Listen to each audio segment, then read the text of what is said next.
It's time for another episode of the Shaun Tabatt Show, a podcast where I connect you with thought leaders from across the globe, digging into some of my favorite topics like personal development, marketing, spirituality, and pretty much any other shiny object that happens to catch my attention.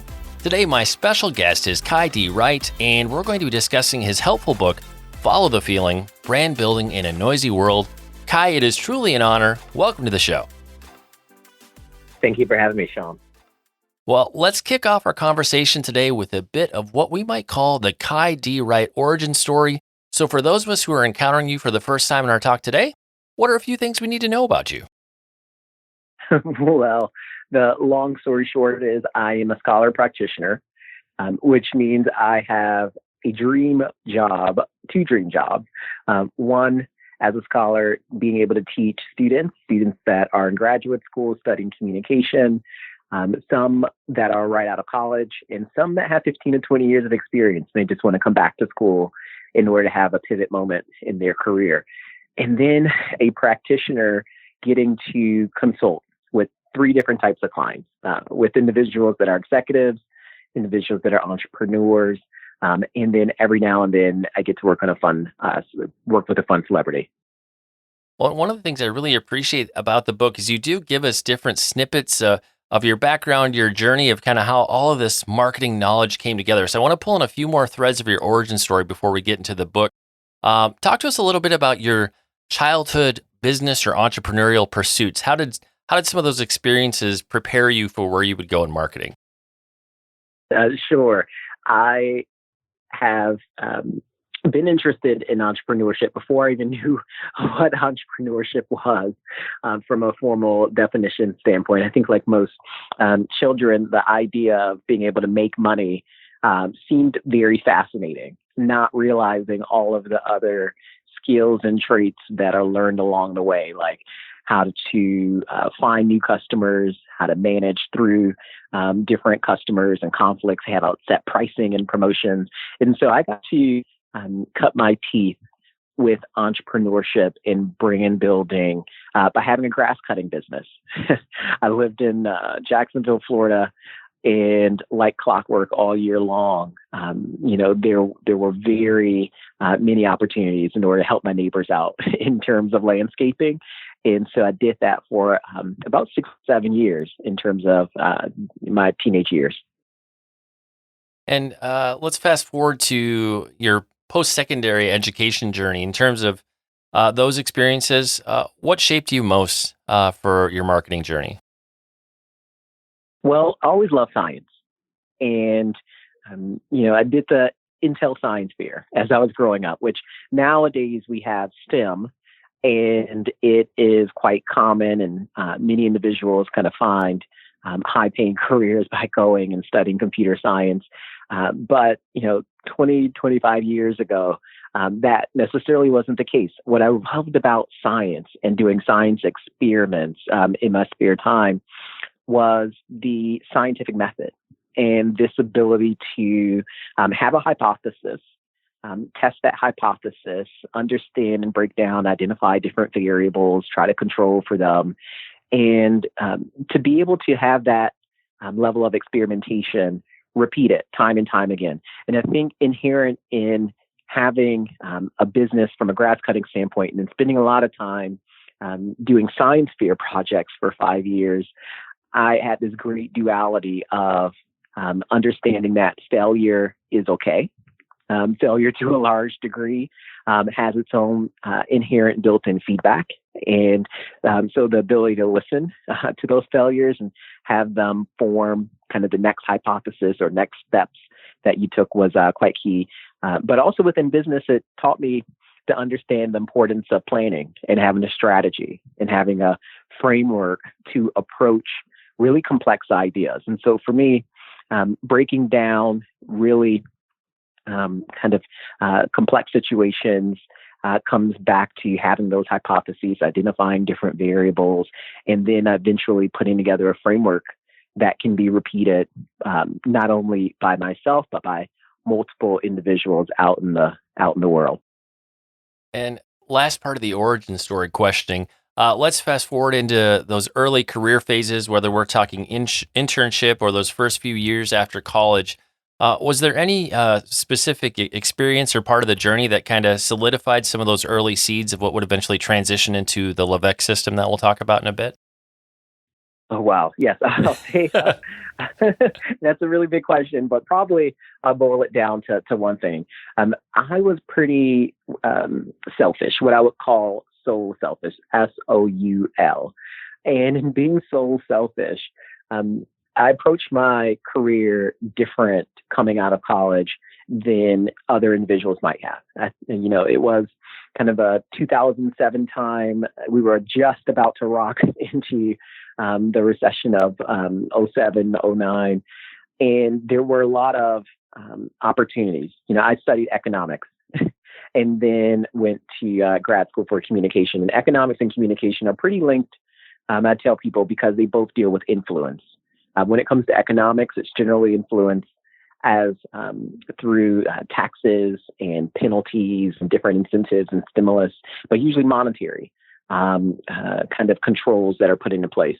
And then when it comes to communication, a lot of that influence is based on kind of the different stimuli that individuals see in front of them, the experiences that they have.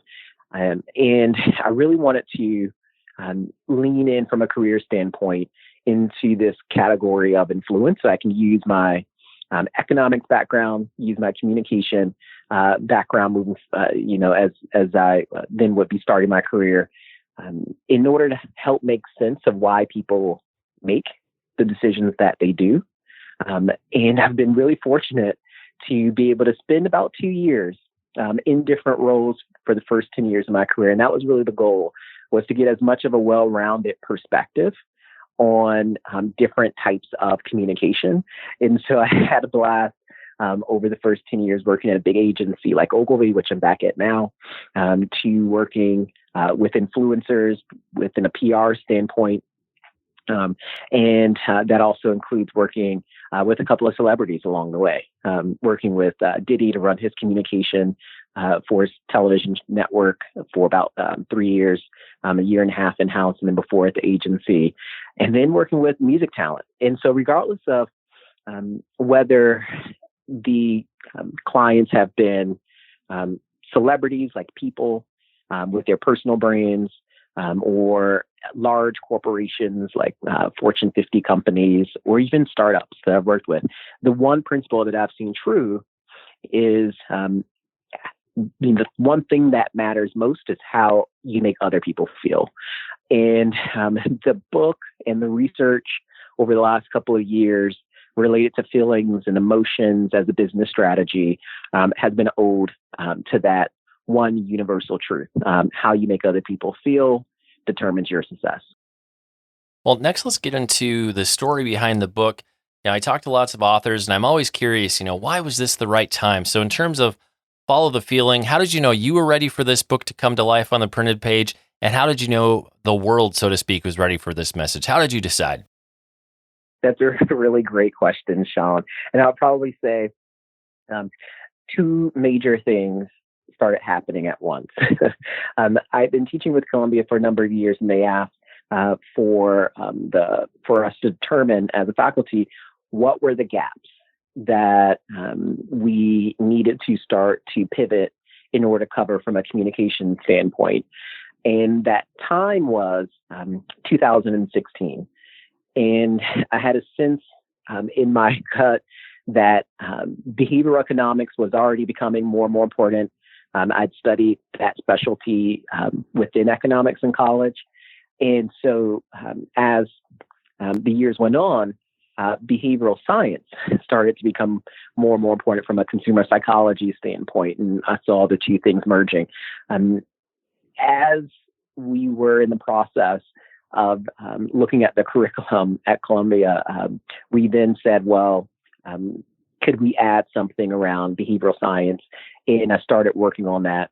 We then launched a new course on behavioral science in spring of 2017. And I've taught it every year since then. In teaching that course, I've gotten so many questions from students at all different levels, right out of college and then in their professional career. And it really was their questions that led me to think there might be a book or something deeper that's worth writing or researching. And it took a couple of years, between 2016 and now to have the right level of foundation and right stickiness factor and frameworks that can be repeated by other individuals in order to launch. But it really was the combination of us finding gaps and also students having a lot of questions, and all those questions really informing the different ways that the content came together. Ironically enough, I'll tell you, Shaun, in spring of 2017, Richard Thaler won the Nobel Prize for for his research in behavioral economics. And so I think we were right on trend. Well, let's pull on a thread from the subtitle for a moment, this idea of brand building in a noisy world.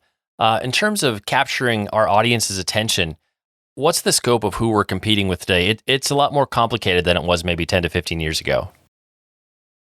Absolutely. I mean, brands aren't competing necessarily with other brands. Nowadays, brands are competing with individuals that are content creators. And often what we see is that from an individual standpoint, this influencer, right, has more trust and more believability, more credibility, and more social currency in the form of sticky and viral content that they create than an actual brand. And so we're seeing a huge shift beyond advertising in which brands now have to assume a very different position. And often that position is not the lead of a conversation. Sometimes it is the humble participant in the conversation.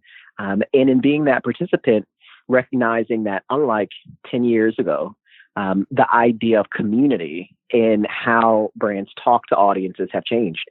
And so one of the big macro shifts that have happened is we've moved from these kind of cold target audiences of trying to find those individuals and market to them one-to-one to finding entire communities that have emerged. They now not only have to be, they don't have to be physical nowadays.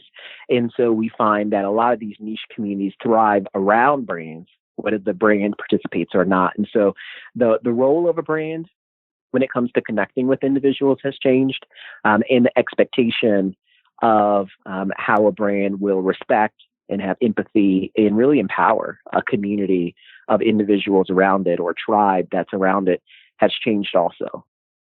Well, and in terms of capturing somebody's attention, whether we're talking content that we're creating or packaging or some advertising that we're even paying for, how many seconds do we actually have these days to get somebody's attention? It's very short. I think it's shorter than most people think.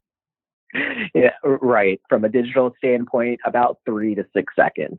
That is the industry standard now, right? At 6 seconds, you can skip an ad when it comes to YouTube. And that type of behavior becomes incredibly important because YouTube in our interaction with video is a leading habit that forms the way that we navigate around the web and navigate from a digital and technology standpoint. So for any brand, the brand isn't competing against a competitor necessarily in their own category. They're competing against the next best experience, whatever that next best experience is. So if you're Amazon, you're competing against Apple's best experience. You're competing against whatever frame of reference that user or audience member has as being great. And so when it comes to, capturing and tapping into their attention, it really is 3 to 6 seconds. And you don't necessarily have to do the things that other people in your same category are doing. And for this next question, this is what you covered in the book that really kind of blew my mind, you might say. When I look back on the marketing books I've read, maybe in the past decade, I feel like a lot of us have this comfort level thinking that we're in this era of influencing customers via a pattern of think, do, feel, or think, feel, do. But we're actually in a different era where customers are on autopilot to a large degree. And we're at this place of the pattern being something like feel, do, sometimes think. Why do we need to shift our mindset around this pattern? Yeah, that's That's a really good point, right? This idea that we use within marketing quite often, and it's the type of strategic planning that I learned about 15 years ago in terms of marketing, right? Think, feel, do, in this very linear process. And what we assume, and this is based on principles within economics, right? Kind of 250 years of economic principle that originates out of the 1700s from Adam Smith. The principles that go back to say we are one, rational, reasonable people. Two, we can value or assign some type of utility to different choices that we're given. That assumes then that we love the idea of choice. And that lastly, we will choose the things that make us best off, right? Our own self-interest. And those usually are the kind of the Econ 101 things that people remember. Now, from a brand planning and strategy standpoint, individuals have then adopted this shortcut that we think first. And if you kind of go back to philosophy and this little phrase, I think, therefore I am, then we start to understand why thought is presumed to be the first part of action. That if someone can think, then that makes the choice real. And individuals are applying this critical thinking all the time. That's the assumption that we make. Now, Daniel Kahneman and his 40 years of research, which resulted in a Nobel Prize win in 2002 for behavioral economics, he's considered the forefather of the field. And what he's found is that about 95% of the time, we're actually not thinking. We're not being rational or reasonable, but we're operating in autopilot. He calls it System 1. And so basically, that small percentage of the time that we are actually applying thought is much less than we originally considered, right? If you think of a process of think, feel, do, then you think that we're thinking the majority of the time. But what we find is that that's quite low. Only about 5% of the time we're not acting in autopilot. So our goal from a communication standpoint and branding standpoint then is how do we get people not to necessarily think about the brand, which would then kind of force them into a position that isn't natural to them. But how do we use different peripheral cues when individuals are more primed to what we call heuristic shortcuts in different emotional triggers, such as words that we use or sounds that we hear that rekindle different experiences of nostalgia. And so our goal is to find as many of those shortcuts as possible to get individuals primed towards feeling something that hopefully would get them towards a more favorable outcome. And so at the end of the day, what we see is that about 70 to 80% of the decisions that we make are influenced by emotion.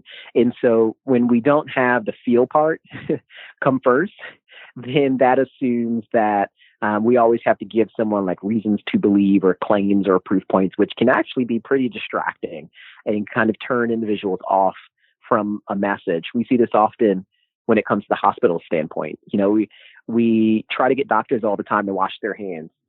We don't have to necessarily tell them, wash your hands because, X number of individuals are going to turn around and sue us if there's, complications that end up happening. But it's more of a emotional context of, caring for the patient rather than the outcome, the negative monetary outcome of the hospital or of kind of malpractice with that attorney, with that doctor specifically. And so we do find these really key altruistic moments that people will do things that's in the self-interest of others. You don't have to force them to think really critically and give them a whole bunch of facts and knowledge, but it's finding the right communication opportunities to get individuals to really feel a spark towards something. For this next part of the interview, I'd love to give the listeners kind of that 10,000 foot or 100,000 foot maybe flyover of those cues, which in the book you affectionately refer to it as the Levesque system. So would love to have you just share kind of a quick anecdote or story tied to each step along the journey. Talk to us about Lexicon Triggers. What are those? Sure. And Shaun, probably the best way for me to start off with this high level view is to mention a pretty prominent person who the model was based after. And I think that'll give everyone a little bit of context. And so the Leveque system is based on the work of Donella Meadows. And she was a MacArthur genius and kind of rose to prominence during the 1970s. A lot of the sustainability theory and sustainability in supply chain that we have today in organizations originates from her work. And basically, in systems thinking, what she reasons is that a strong system, such as a company or government, it can even be a household in terms of a family unit, but a strong system has certain resiliency points built into it. And the goal of a strong system is to make it resilient. And so the elements of a system, Donella Meadows reasons, are things that things that exist in limited supplies. When we think about supply and demand, so kind of in communication, if you were thinking about it as a system, the elements that we are always swapping in and out from a communication standpoint are lexicon, audio, and visuals, right? So those kind of three parts of the 5-part system become those elements. The way those elements come together becomes the function of the system. And so lexicon, audio, visuals, we can remix those a number of different ways, right? Dependent on how they come together, you might have a print ad, or you might have a video game, or you might have some type of interactive, immersive experience. But every form of communication has the potential to strategically have all three of those things included. So the goal is think about all three of them in a strong system.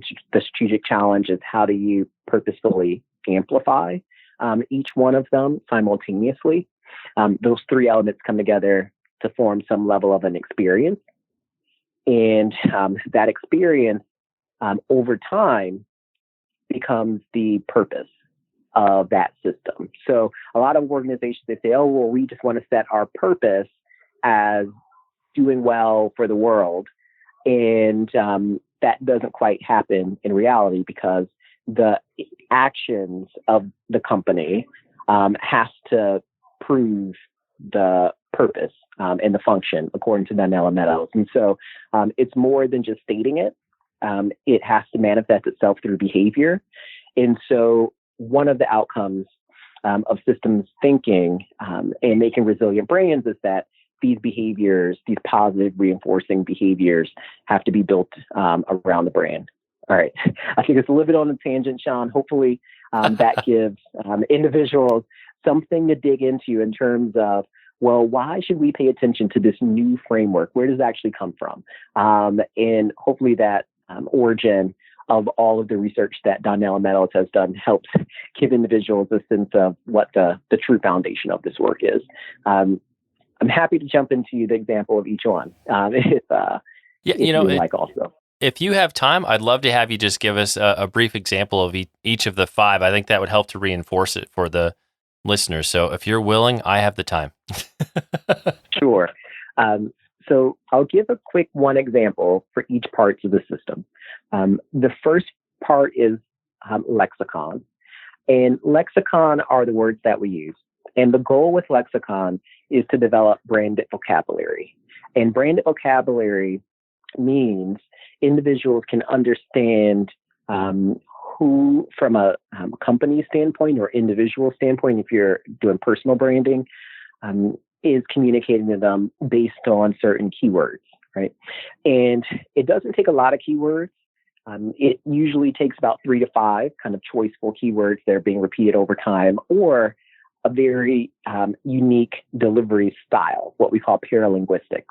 And paralinguistics is actually the most important part of any communication in terms of the language that's used.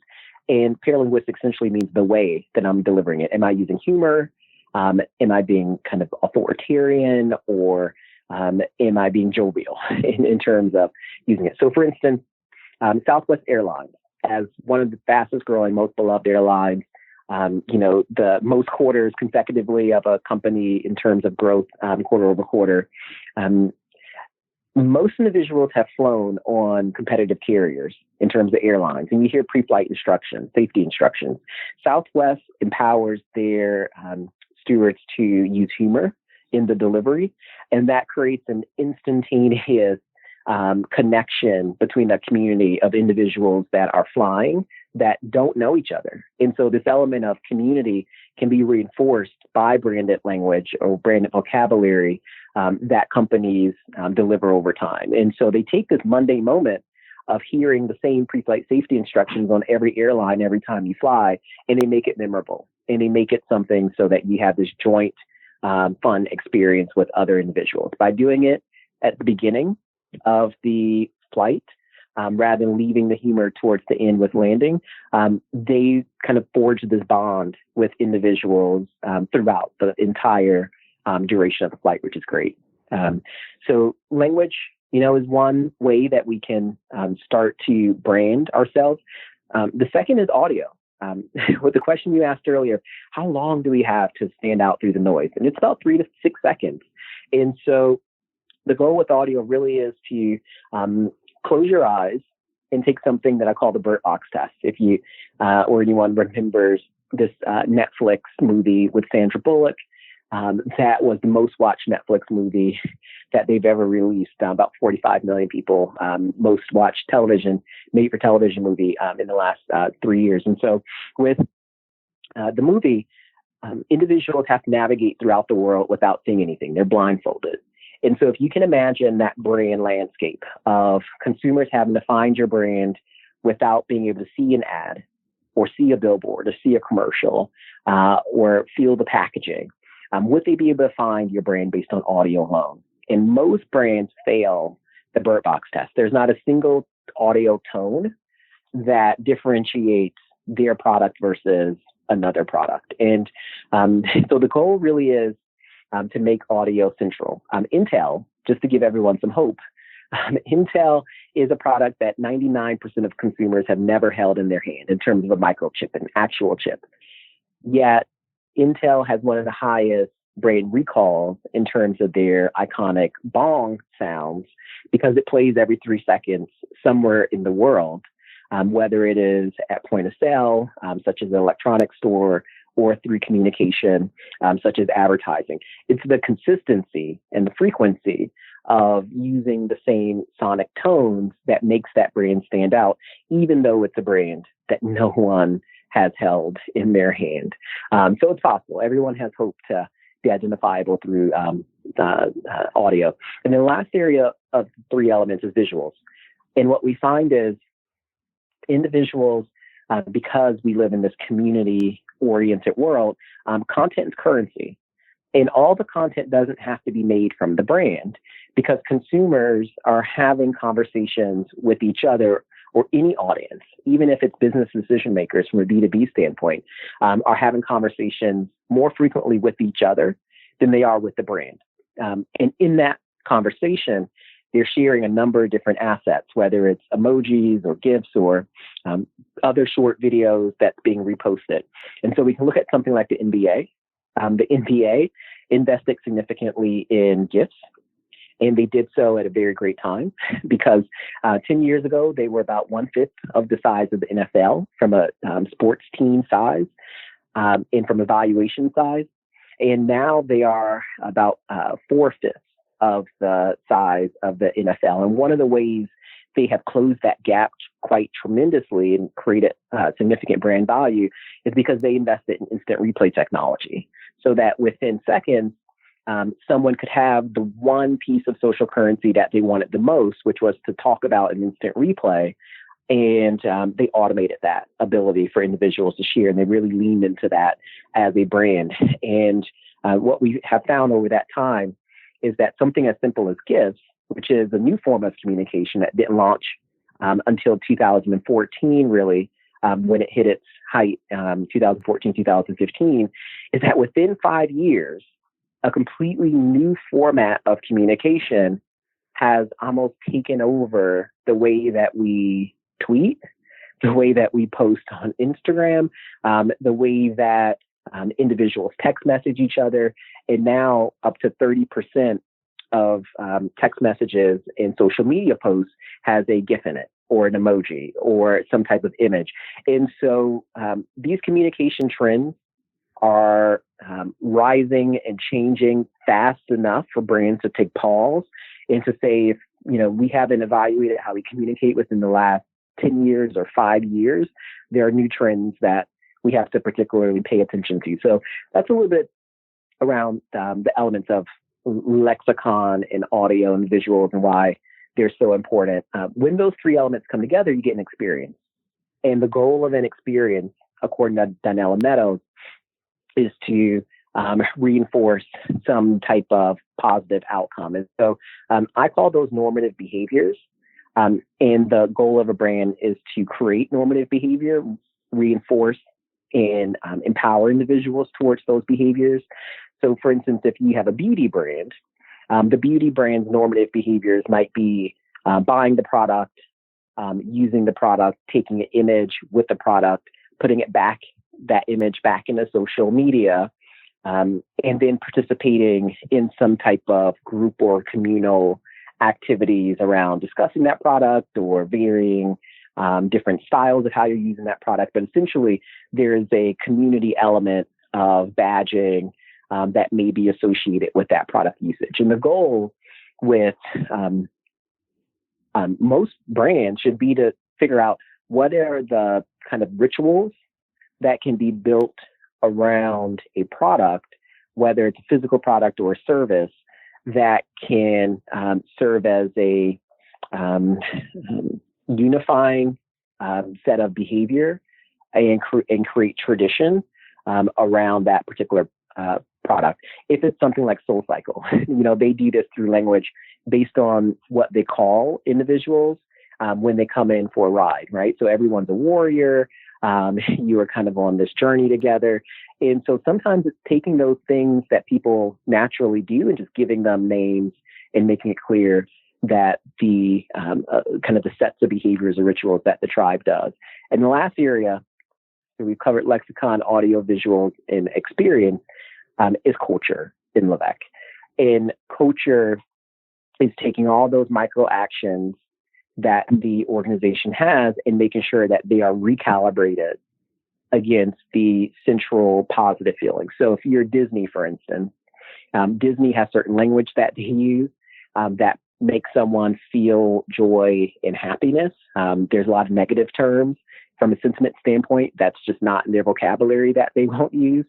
Then they have certain audio, the sound of, fireworks that they have on a nightly basis, and the sound of kind of magic and the wand that they've used since the 40s and 50s. They also have certain visuals like the castle, and the crown and Mickey Mouse and certain images that they have consistently used. The experience is all around happiness. To the point where when Disney sponsors something, they don't even like to make individuals not come out the other end happy. So when Disney sponsors Dancing with the Stars, for instance, and there's a Disney night on every season, no one is eliminated on Disney's night, which is as aside from the normal rules. But that's back to the Disney ethos and brand, which is not to create this sense of like who's a winner or loser. Everyone is a winner when it comes to Disney, and everyone should be happy.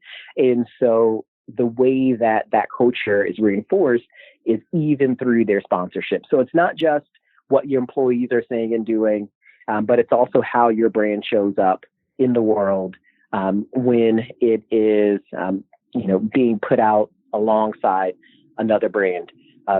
Shaun, someone told me that these 5 steps of Levesque, had I rearranged them into clave, which means key in Spanish, then I could have created a magic key for communication. So if that helps anyone to remember it in terms of clave or key to communication, then that's another shorthand trick. Well, when you get to the point of converting it to paperback at some point in the future. You could always add that in there just to expand the relatability. I have to joke about that since I work in the book industry. In terms of the 5 points of the LiveX system, and I'm thinking especially the first three, lexicon, audio, and visual, is there any specific reason a brand or an individual might pick one over the other to start with, or does that depend sort of what industry you're in? Just curious if there's any magic to that. Yeah, it's in the order that individuals tend to go to first. So yes, great question. We tend to spend the majority of time thinking about language because language is the one piece that's been codified the longest. But when you think about these three elements, lexicon, audio, and visual, I like to look at which one is changing the fastest based on the community that we're trying to reach. And so every single community, whether the audience is parents or individuals who are faith-based or individuals that are students, every community has different nuances when it comes to language and the audio and the visuals that matters to them. And so the goal is always to repeat this exercise for every single audience to figure out what uniquely is going to stimulate that audience. And looking at dictionaries and the speed at which dictionaries change, since dictionaries are the code of a community, often helps. And so most individuals start with words because we've had those dictionaries the longest, right? Kind of Oxford and Merriam-Webster for almost 250 years now. But words change the slowest. I did a piece of research a year ago and looked at different dictionaries. There's about 1,000 new words that are added to dictionaries from a lexicon standpoint every year. There's about 3 billion new images from a visual standpoint added every single hour because of our smartphones that are cataloged and uploaded to social media. And in terms of audio tones, it is an incalculable amount of audio tones. So I always recommend that individuals start with the thing that is going to have the most appeal to an audience. And that might not be language. It might be a visual, which could include a symbol, or it could be an image, or it could be a GIF, or an emoji. And so there's a lot of range within visuals and a lot of range within audio, from being a song that could be nostalgic for a community because of maybe when they were in high school or what was happening at a certain time period, a big moment in their life, or it could be a tone, like a ringtone. I think most individuals that are millennials that grew up, they understand the sound of like T-Mobile's ringtone or iPhone ringtone or Samsung device more so than any other type of audio. And so those unique emotional triggers between lexicon, audio, and visuals, they're going to depend based on every single audience. Kai, the one thing I'm always curious about in terms of implementing and rolling out a system, is there a trigger point or a certain timing factor where I know it's time for me to go back and reevaluate or potentially shift some things? How do we know when we need to go back to basics a bit and start over again? That's a really great question. I would recommend every 5 years. And that is because of the speed at which communication is changing. Emojis and GIFs didn't appear formally until 2014. So if you think about some brands, they may do a brand update every 10 years. They may kind of have a brand refresh. A lot of companies lately have reevaluated their brands because as we move to mobile devices, there's a different user experience that individuals have to have. And things are becoming smaller also. So things have to work kind of in thumbnail format, whereas before a lot of brand logos didn't have that consideration. So some technology is causing brands to reevaluate. But what I would say is rather than let the technology guide the communication, look at the ways communities are changing their communication behaviors. And they're using a lot more GIFs, a lot more emojis, and about a third of text messages and social media posts. And those only existed for the last couple of years. So 2015, the Oxford Dictionary's word of the year was emoji. And in 2014, Twitter started rolling out emojis. And it wasn't until 2015 that GIFs really started breaking on the internet. And so we see within 5 years, huge shifts within the way individuals are trying to communicate with each other.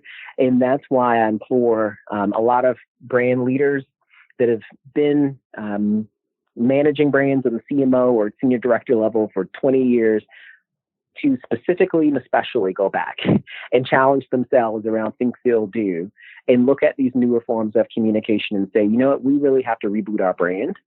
And we should start with reevaluating if we have the right assets to connect and trigger our audiences from a positive emotional standpoint when it comes to some of these newer formats. But every 5 years at this point, I think is about the new rule that I would set at evaluating whether or not you have the right communication strategy and communication tools. And when we think about the reader's journey with Follow the Feeling, when they get to the last page, what's that resounding message, the big idea, that key encouragement you hope every single reader has grasped a hold of? Okay. the one big takeaway is that a company or an individual, whatever that brand is, whether the brand is on a corporate level or personal brand level, is that it takes strategic commitment in order to consistently deliver on audience expectations that the communicator really understands and supports their specific community. But I would say that biggest transformation individuals have had after reading the book, after watching a talk or going through materials, is that when you look at an audience as a community, a living, thriving, breathing, dynamic, evolving community, then you have a much better chance of activating them as champions because the communication and the branding will start to directly mirror them and be familiar enough to them where they will champion the brand. But brands that don't awaken to this new reality of community-based marketing are going to have a challenge moving forward. And it doesn't take billions of dollars to rebrand. It doesn't take millions of dollars. Some of the fastest growing companies have been challengers in terms of startups, but they have recognized that if they prioritize community, right? If they are Soul Cycle or Barry's Bootcamp within the fitness world, and they really invest in community, they can become big. If they are Glossier and they're taking on L'Oreal, they can become incredibly successful because of community. And so in every single category, there are breakout companies that do incredibly well because they understand the power of community. Kai, thank you for delivering so much value today. Where can we go on the web to connect with you, find out more about the book, and show our support for your work? Oh, yeah, absolutely. Two things. You and everyone is welcome to join me on LinkedIn. I often post around topics around the courage to pivot and how to actually do it. So really practical tips. Anyone can send me a question. I try to answer them every 1 to 2 weeks. And so it's a good way to get just some direct answers about your brand or category. And then the second place is followthefeeling.com. All of the information related to the web, related to the book and the Levesque framework is there.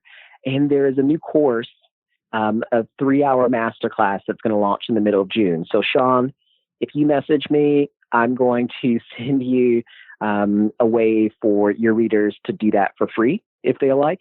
And so that way they can have that immersion into the newest part of the Follow the Feeling system. Awesome. Well, thank you for that added value. Like we do with every episode, we'll have detailed links in the show notes, places where you can connect with Kai and pick up your very own copy of the book. It's time to bring this episode of the Shaun Tabatt Show to a close. Many thanks for being a part of my conversation with Kai D. Wright. Once again, our book today was Follow the Feeling, Brand Building in a Noisy World. Again, if you'd like to connect with Kai and find out more, 2 places you can start. One is his personal website. That's at kaidwright.com, and the book's website at followthefeeling.com. Kai, I just want to say thank you so much for sharing with us today. You really brought your A game. You delivered a ton of value. It's been an honor to have you on the show. Thank you so much for having me, Shaun. I hope you and your listeners get a lot of value out of the content, and always happy to join you in future.